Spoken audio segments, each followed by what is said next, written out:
좋습니다. 그러면 우리가 솔버를 만들고 멋진 작업을 시작하기 전에 시뮬레이션이 무엇인지 정의할 필요가 있습니다. 이를 위해 가장 좋은 방법은 파워포인트, 프레젠테이션을 사용하는 것입니다.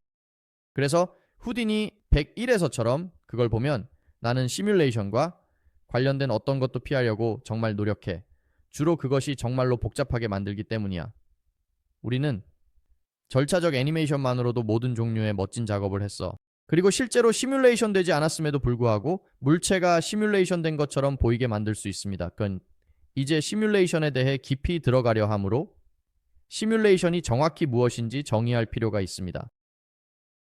자, 다음 슬라이드로 넘어가겠습니다. 시뮬레이션은 시간에 걸쳐 그 과정이나 시스템의 작동을 나타내는 대략적인 모방입니다. 여기서 중요한 부분은 시간에 걸쳐라는 점입니다. 그러니까 우리는 시간에 따라 작업을 할 것입니다.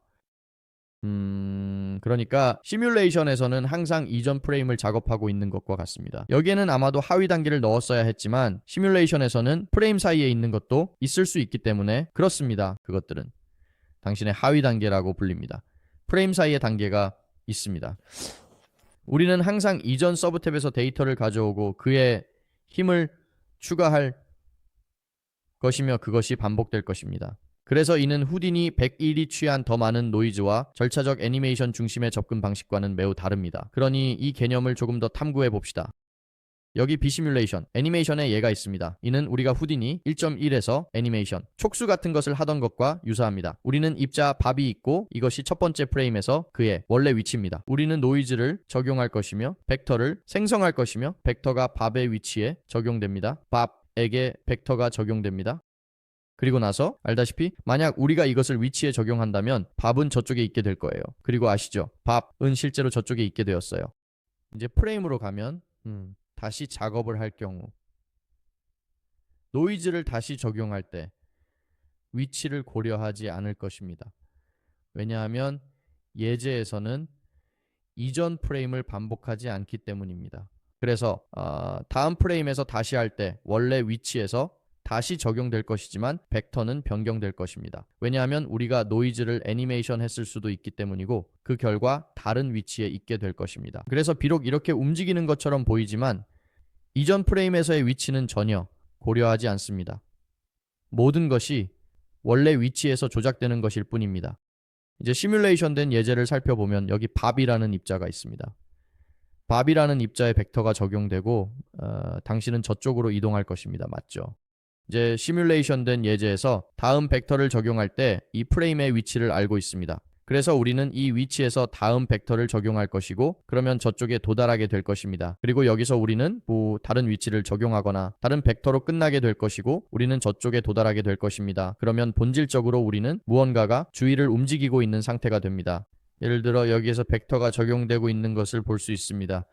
이 객체는 다른 위치에서 반복되지 않기 때문에 그냥 흔들리고 있습니다. 이제 여기 같은 종류의 노이즈가 있습니다. 그리고 이 물체는 계속해서 같은 작업을 수행하고 있기 때문에 그것을 계속 움직이고 있습니다. 본질적으로 같은 부호피지만 이전 프레임에서 작동하고 있습니다. 그래서 이렇게 움직이는 것입니다.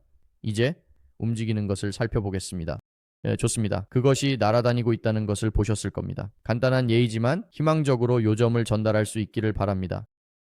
그래서 우리가 그렇게 하려면 물론 조금 더 복잡해질 것입니다. 혼돈 이론에서 나비 효과는 초기 조건에 대한 민감한 의존성을 의미하며 결정론적 비선형 시스템의 한 상태에서 작은 변화가 나중 상태에서 큰 차이를 초래할 수 있습니다.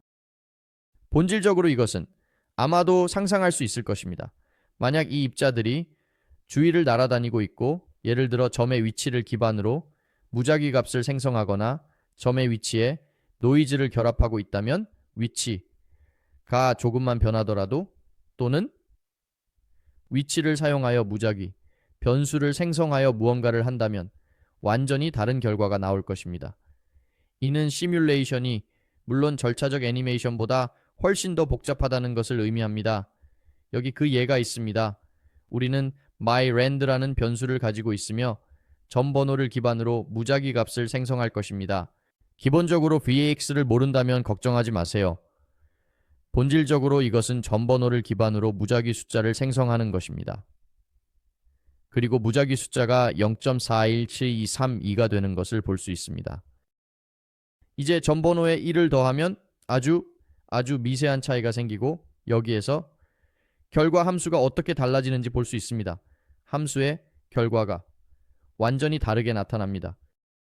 그래서 이것이 시간이 지남에 따라 작업을 시작할 때 다루게 될 내용입니다. 이것은 우리가 이전에 본 VOP의 예입니다. 여기 우리는 포인트 번호가 있습니다. 여기에 그냥 추가할 수 있는 것들이 있습니다. 예를 들어 D에 1을 추가할 수 있습니다. to the 포인트 번호예요. 이건 랜덤화 될 것입니다. 그래서 입력에 따라 랜덤 함수가 완전히 다르게 작동할 것입니다. 따라서 본질적으로 우리의 시뮬레이션이 어떻게 보일지를 위한 시드를 설정하는 것입니다. 그리고 그것은 더 큰 값 사이에 맞춰지고 그에 따라 노이즈를 오프셋하며 그것을 위치에 추가할 것입니다. 그렇다면 본질적으로 방향 벡터를 출력한 다음 그것을 위치에 추가하는 것입니다. 다시 말해 여기에서 시트를 변경하면 여기처럼 이 경우에는 단 하나의 작은 값만으로도 완전히 다른 시뮬레이션이 생성됩니다. 지금 움직이고 있는 걸 볼 수 있죠. 시드 0 그리고 시드를 바꿔볼게요. 시드 1 그리고 5 완전히 다른 무언가를 할 거예요. 그리고 두 번째로 다시 완전히 다른 결과를 보세요. 아주 작은 값이 여러분의 작업이 어떻게 보일지를 결정하는데 얼마나 큰 차이를 만들 수 있는지 알 수 있습니다. 우리는 셋으로 할 건데 그래, 그 녀석은 빠르게 달아났어. 그래서 요 점을 어느 정도 이해할 수 있을 것입니다. 우리는 이런 것들을 직접 만들어 볼 것입니다. 이제 실제로 시작해 보도록 하고 후디니로 들어가서 이런 것들을 어떻게 만들 수 있는지 탐구해 봅시다.